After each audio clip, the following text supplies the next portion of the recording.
प्रदान करने का रहा है, चाहे वो किसी भी क्षेत्र में ले लीजिए।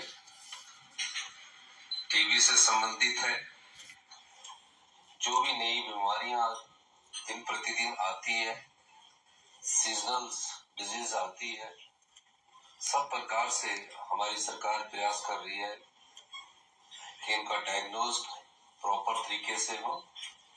और मुझे खुशी है कि आज हिमाचल प्रदेश के 12 जिलों में ये टीबी उन्मूलन कार्यक्रम जो 100 दिन के लिए चलाया जाएगा, और जो हमारे टीबी के संबंध में हिमाचल प्रदेश की जो प्रगति है वो बहुत अच्छी है।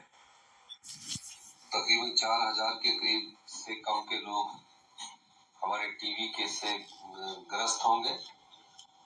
मेरा मानना है कि हम इन्हें 100 दिन के जब हम कार्यक्रम शुरू करेंगे, एक 100 दिन के अंदर पहचान करने के बाद उनका इलाज हम शुरू कर देंगे और जल्दी भी हिमाचल प्रदेश टीबी मुक्त हो जाएगा। छोटे थे उस समय जो भी टीवी पिक्चर आती थी पुरानी, उसमें टीवी से लड़ाई दिखाई जाती थी कि इस गांव में टीवी होगी, वहां टीवी होगी। अगर आप 70 और 80s की पिक्चरें भी देखें तो उस समय भी टीवी से ही संबंधित एक रोग की पिक्चर दिखाई जाती है। 60s में तो और हाल बुरे थे और 50s में भी बहुत अच्छे नहीं थे। आजादी से पहले तो देश की पॉपुलेशन बहुत कम हुआ करती थी। पिक्चरों की विजुअलाइज जो करवाते थे उसमें टीवी दिखाते थे कि इस गांव में टीवी होगी और इतने लोग उनका मौत होगी। फिर ये सब चीजों पर भारतवर्ष में काबू पाया गया, अपने आप काबू पाया गया।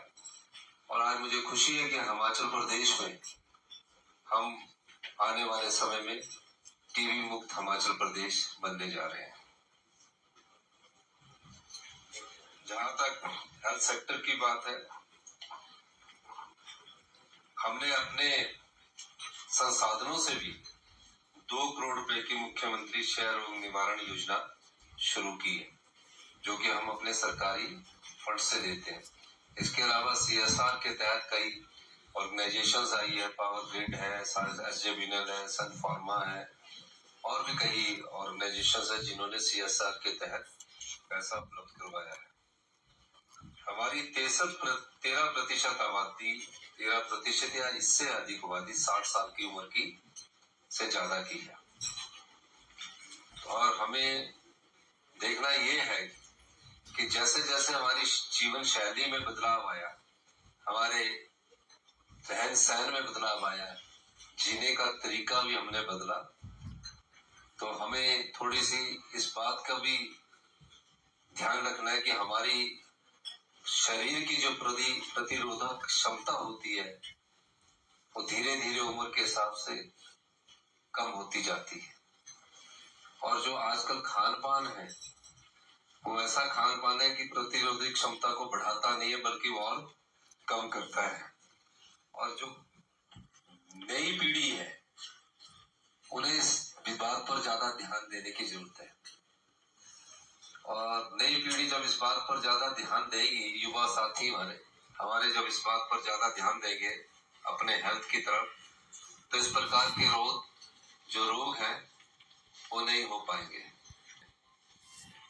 उसमें हेल्थ सेक्टर हमारा प्रायोरिटी सेक्टर है, हम उस पर विशेष ध्यान दे रहे हैं। अभी आने वाले समय में बहुत हमने बदलाव किए हैं, लेकिन 40 साल से एक ऐसी व्यवस्था चल रही है जो रूटीन की व्यवस्था है, उस व्यवस्था में हम बदलाव कर रहे हैं। और हमने कई बार कहा है कि हम व्यवस्था परिवर्तन से आत्मनिर्भर हिमाचल का निर्माण करेंगे। टी को अपग्रेड करके डिपार्टमेंट ऑफ इमरजेंसी मेडिसिन बनाया है, और जो वर्ल्ड क्लास मेडिकल टेक्नोलॉजी की प्रैक्टिस पूरे वर्ल्ड में है उसको हिमाचल प्रदेश अपनाने जा रहा है। उसमें किसी भी प्रकार के कोई भी धन की कमी नहीं है। लेटेस्ट टेक्नोलॉजी के टेंडर्स हो चुके हैं, मशीन्स आनी शुरू हो जाएगी। ये शुरुआत है, एक सोच है, ताकि भविष्य में हमारे जो 75 लाख की जनसंख्या में जो हमारे साथी, हमारा समाज, हमारा परिवार रहता है, उसे पहली स्टेज पर ये डायग्नोज हो जाए कि मुझे किस बीमारी से किस प्रकार लड़ना है। अभी तक जो हालात है वो ट्रांजिशन में लोगों को भेजा जाता है सिविल हॉस्पिटल से आईजीएमसी हॉस्पिटल, आईजीएमसी के बाद पीजीआई, और रेफर में ही 6 महीने लग जाते हैं और हमारी डिजीज जो है बहुत ज्यादा बढ़ जाती है।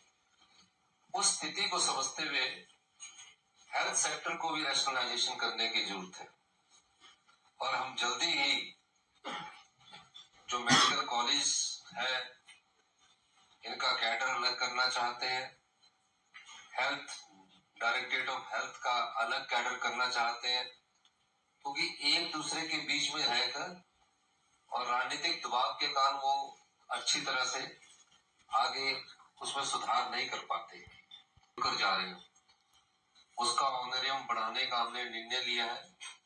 जो पीजी करता है उसको 60,000 से बढ़ाकर 1,00,000 रुपया कर दिया जाएगा और जो एसआरशिप या डीएमबी कर रहा है उसको 90,000 से बढ़ाकर 2.25 करने की हम कोशिश कर रहे हैं। वो इसलिए कर रहे हैं कि हम हिमाचल प्रदेश की जनता को हम वर्ल्ड क्लास प्रैक्टिस के हिसाब से डॉक्टर उपलब्ध करवा सकते हैं।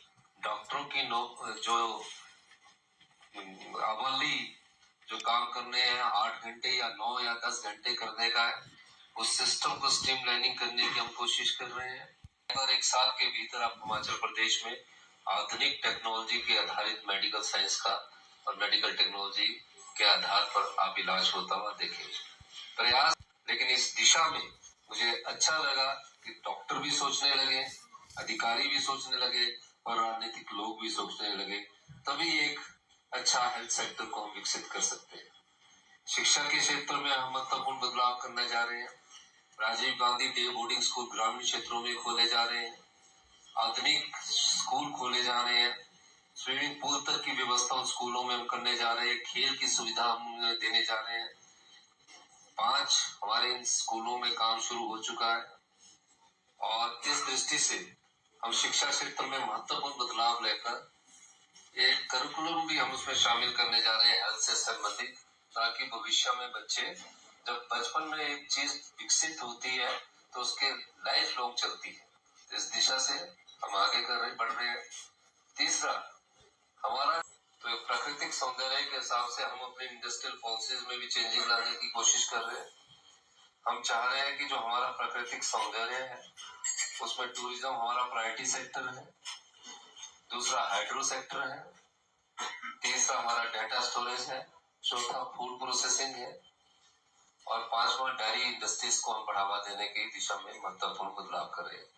इसका और हम उसमें भी बहुत बदलाव कर आने वाले बजट में उसकी नई तस्वीर के साथ हम आने वाले हैं और हम चाहते हैं कि 2027 तक हिमाचल प्रदेश सेल्फ रिलायंट बने, आत्मनिर्भर बनने पड़ रहे हैं, नियमों में बदलाव करना पड़ रहा है। आप देख रहे होंगे कि नित्य नई कैबिनेट मीटिंग में नई योजनाओं को लागू किया जा रहा है।